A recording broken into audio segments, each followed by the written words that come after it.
السلام عليكم، ازيكم يا احلى متابعين؟ يا رب تكونوا بخير وبصحة واحسن حال. النهارده هنعمل بشوية الحليب القاطع ده وصفة اللي هتعجبكم جدا. دول 2 كيلو حليب، كنت فورتهم بالليل كده، غليتهم على البوتاجاز وشربت منهم كوباية كده انا وبنتي، وكان كويس وتمام. بس الصبح قلت اخدته بفوره كده عشان نفطر منيه، لقيته قطع معاي. طبعا انا بالليل لما غليته اخدت منه طبعا الوشه اللي هي القشطه، وشه اللبن، شلتها كده. ولما لقيته قطع صفيته طبعا، وطلع معايا شويه الجبنه اللي انتوا شايفينهم في الطبق دول.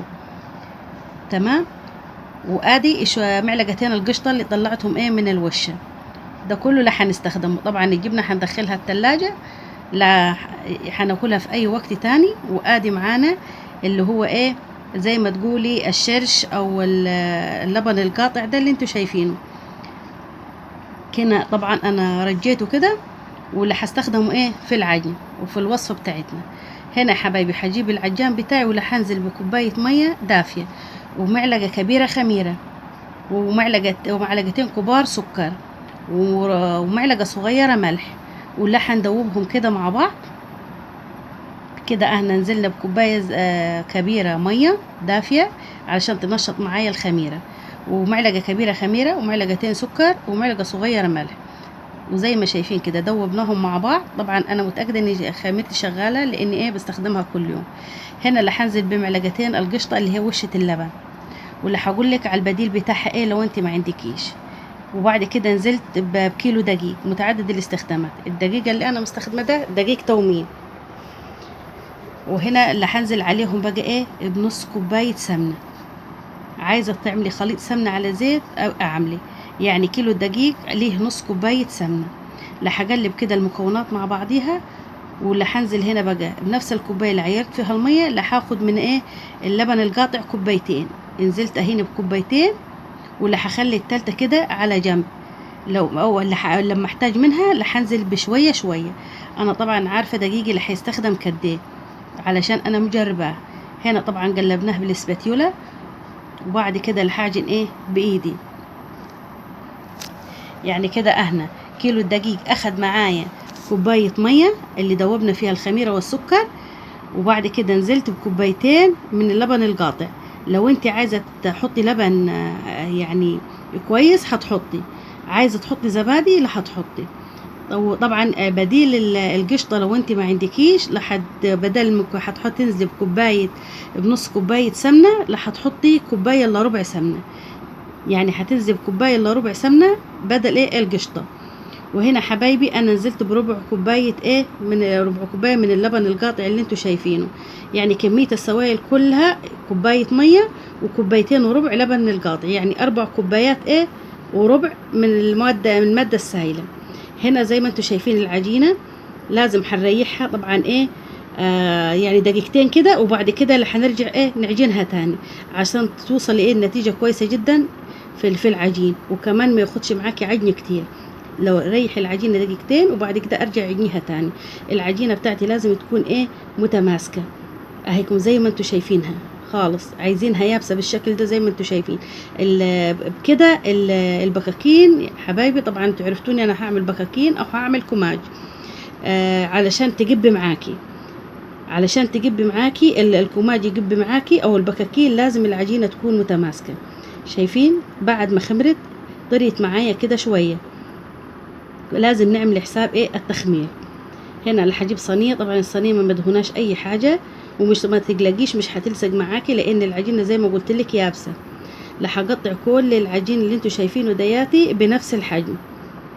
طبعا عينك ميزان براحتك، عايزه توزنيه اوزنيه. احنا مش بنبيع، يعني احنا بنعمل للبيت، هنعمل كده بالنظر. ادي حبايبي عمل معايا 26 برغيف. هنا بعد ما ارتاح طبعا هسيبه دقيقتين يرتاح. هنا جهزت الصينيه بتاعتي، حطيت عليها ملايه كده علشان لما افرد العجين احطه عليها.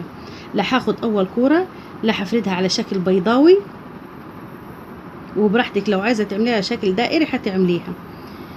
هنا بعد ما فردتها هوريكم السمك بتاعها. طبعا هي لا تبقى عاليه ولا تبقى رقيقه خالص عشان تجب معاكي زي ما شايفين كده. وطبعا الوش هحطه من تحت زي ما انتوا شايفين كده وش العجينة اللي هحطه ايه من تحت كده بالشكل دياته. طبعا هخلص كل الكمية، انا هعمل معاكم 1 و2 و3 علشان تشوفوني. هتفرديها السمك زي ما قلت لك، لا يكون عالي ولا يكون رقيق، وهتفرديها على شكل بيضاوي او اي شكل انت حباه. وادي ولا هحطه كده بايه على الملاية بتاعتي على الوش بقى، علشان لما تيجي تتلفيها ونحطها في الصينية اللي هتشوفوني ازاي بحطها. طريقته سهلة وبسيطة جدا وغني، وكمان ريحته حلوة جدا في الفرن. انت وبتعجنيه حلو، وكمان الريحة بتاعته طالعة تجنن من الفرن، والطعم حلو.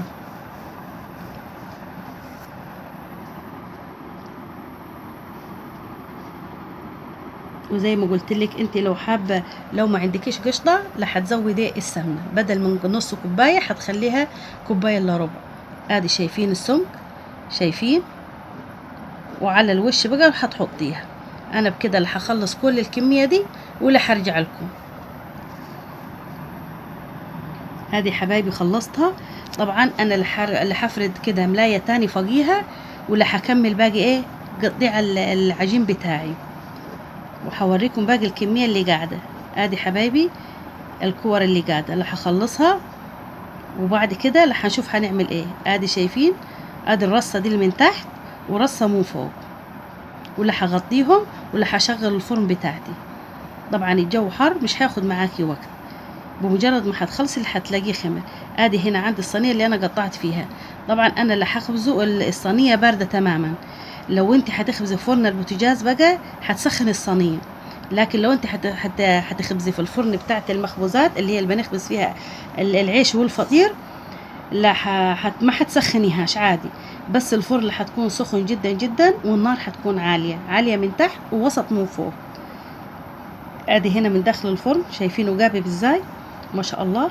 ده علشان العجين لازم تكوني معاكي يابسه، وما تقلقيش ما تقوليش هيطلع العيش ناشف، لا ده احنا حاطين له لبن، وحاطين له طبعا اللبن القاطع اللي انتوا شايفينه. فاي حاجه فيها لبن وفيها رايب بتطلع طريه معانا. شايفين الشكل؟ ما شاء الله الله اكبر.